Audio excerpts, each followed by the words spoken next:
Kapag may edad na pala ang isang babae, napakadami nating pwedeng gawin or ang dami nating iniisip na gawin sa bawat araw. Kaya lang, minsan yung isip na lang natin yung gumagana pero yung ating palang katawan medyo mahina na siyang kumilos or minsan mahina rin mag-function yung ating pag-iisip.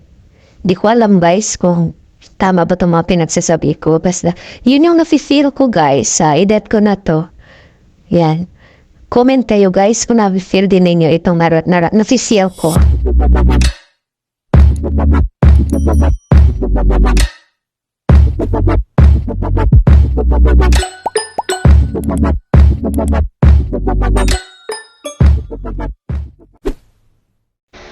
Ayan, katulad niyan guys, naisipan ko maglinis ng banyo or kubeta. So, alam niyo guys, sa mga panahon na yan, ako'y naglilinis or inaayos ko yung bagay-bagay sa loob ng CR. Ang dami pa nakapila sa isipan ko na gawin. Gusto kong gawin. Ayan guys, kasi gusto ko bang yung feeling na ang dami kong gustong linisin sa gusto kong malinis buong bahay, kusina, ganyan. Lahat ng mga agyaw-agyaw ng buong kabahayan, gusto kong malinis lahat. Malipo lahat ng mga dumi ng buong kabahayan. Kasi lang, minsan guys, pagka ako'y naglilinis na, kagaya na sa CR pa lang, feeling ko, naubos na yung pagod ko, naubos na yung energy ko, dyan pa lang. So, ang nangyayari, kadalasan, yung mga naisip ko, iisa lang yung mga nagawa ko na isa katuparan ko. So, okay lang naman din yung guys kasi hindi naman ako nagmahabol or nagmamadali kasi hawak ko naman yung aking oras. Ayan. So, kinabukasan ko na lang uli or the other time na lang na ginagawa ko yung mga gusto ko pang gawin. Hindi talaga yung pagkatapos ko dyan, isusunod ka na naman yung iba, yung sunod-sunod talaga. Hindi ko na kaya siya guys. Mabilis na mapagod yung aking katawang lupa. Ano ba yan? So, comment kayo guys kung talagang nafe-feel ba ninyo yung aking nafe-feel for today's video. Char! So, yun nga guys. So, yung CR kasi na yan guys. Ganyan lang talaga yan siya guys. Medyo may pagka-dirty looks. Ayan. Hindi talaga siya, luma na kasi siya guys, na banyo. Ayan. So, may mga sumisiksik-siksik dyan sa mga gilid-gilid, mga siwang-siwang dyan sa mga tiles na yan. Yung iba guys, nakukuha naman siya sa brush, sa sunrock, sa kung ano mang ginagamit ko pang kuskus. Natanggal naman siya, pero sa kasamaan talaga or sa katigasan ng dumi, hindi na natatanggal kahit anong kuskus ko dyan, anong kiss-kiss ko dyan guys.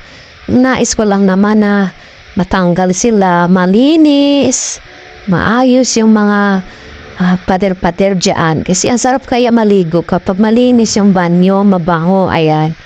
So yun, tinatry ko lang siya guys, nag-i-effort talaga ako dyan na malinis ko siya ng bonggang-bongga kasi masarap maligo kapag malinis yung banyo guys. So yung likuran ko pala guys, yun yung sira o kaya sa pintuan ng banyo na yan. Ayan o, medyo bulok na rin yung pintuan na yan. So dahan-dahan na ako dyan mag-scrub or maggamit ng Scotch Brite kasi natatakot akong masugatan dyan sa mga nabubulok na materials dyan.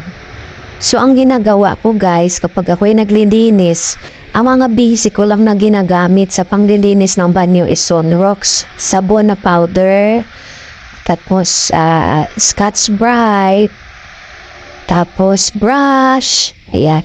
Minsan yan, pagka mayroon akong gamit na steel wool, pag mayroon akong hindi ko na ginagamit na steel wool para doon sa aming lababo, sa aming hugasan. Yan, diyan ko dinadala. Naitapon ko na kasi sobrang luma na yun. Gutay-gutay na talaga siya. Nagkakaputol-putol na kapag ginagamit ko. So nawala na. Maganda rin yan siya pang linis guys kasi lahat ng mga talagang makapit na dumi natatanggal niya. So yan, ang ginagawa ko guys, ayan, kinukuskus-kuskus ko lang siya.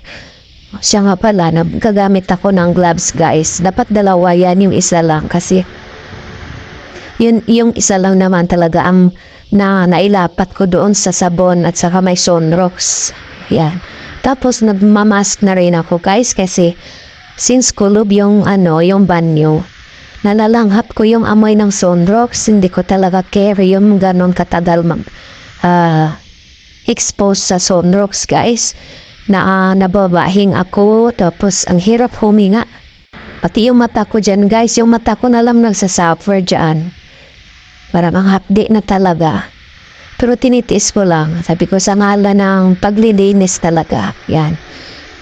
Kailangan malinis, malinis, malinis, malinis. Ayan, yun yung gusto ko dyan guys. Malinis. Gusto ko pa sana dyan.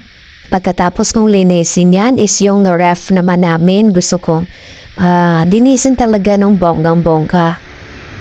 Ayan, sana magawa ko pa siya guys pagkatapos ko dyan. Kasi masaya pagka ang bahay is malinis. So, yan lang muna guys yung aking mai-share ko sa inyo ngayon for today's video. So, kung hindi pa kayo guys nakapag-subscribe sa aking YouTube channel guys, please do like and subscribe. Comment kayo sa mga video na i-upload ko.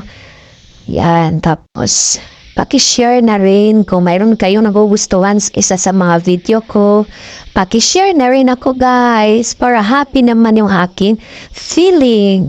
Happy naman yung aking masayang feeling. Ayan. So napaka-corny ko, napaka-baduy ko. Pero tanan talaga kailangan ang buhay na haluan natin paminsan-minsan ng kakornihan, kabaduyan para hindi tayo maboryong guys. Di po ba? So, habang kinukuskus ko yan siya guys, ayan, nag-iisip lang ako dyan kung ano pa mas masaya, mas maano kong gagawin sa aming loob ng kabahayan.